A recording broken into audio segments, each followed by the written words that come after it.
Assalamu alaikum, dear student. Hope all you're fine and doing well and doing all the tasks that I have given to you.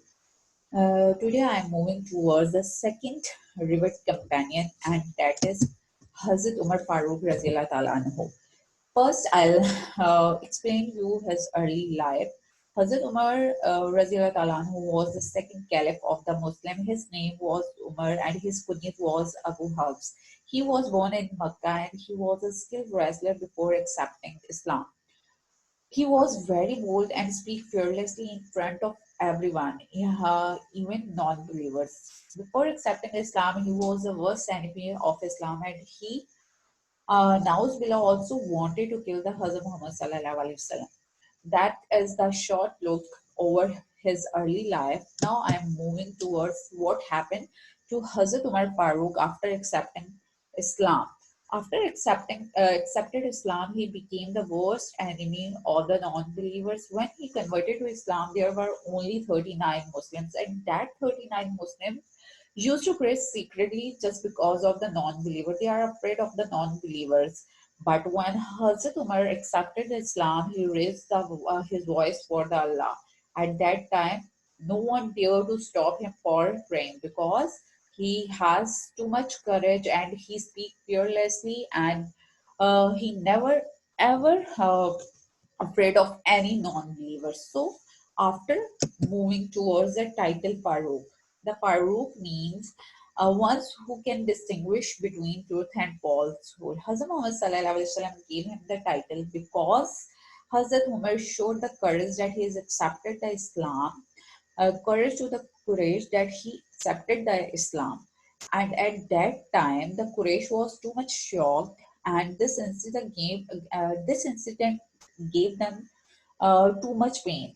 As they know, Quraysh and non-believers know that Hazrat Umar Farooq was too much fearless and courageous man, and now he accepted the Islam. So that is the bad situation for them.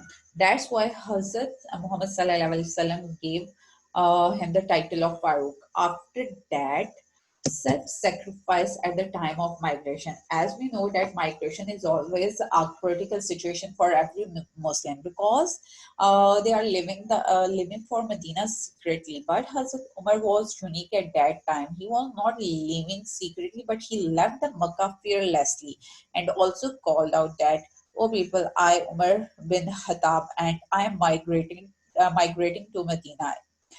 If there is any among you who would like his mother to mourn for him, he can try to stop me." So, this also shows the courage of Hazrat Umar Farooq Raziyallahu Ta'ala anhu. After that, unique honors of Hazrat Umar Raziyallahu Ta'ala anhu, Hazrat Umar saw a dream that Hazrat Muhammad Sallallahu Alaihi Wasallam saw a dream that Hazrat Muhammad Sallallahu Alaihi Wasallam was in the heaven and he saw a lady, and that lady is making a wuzu at the corner of the palace. After that, Hazrat Muhammad Sallallahu Alaihi Wasallam inquired from that lady that whose palace is this.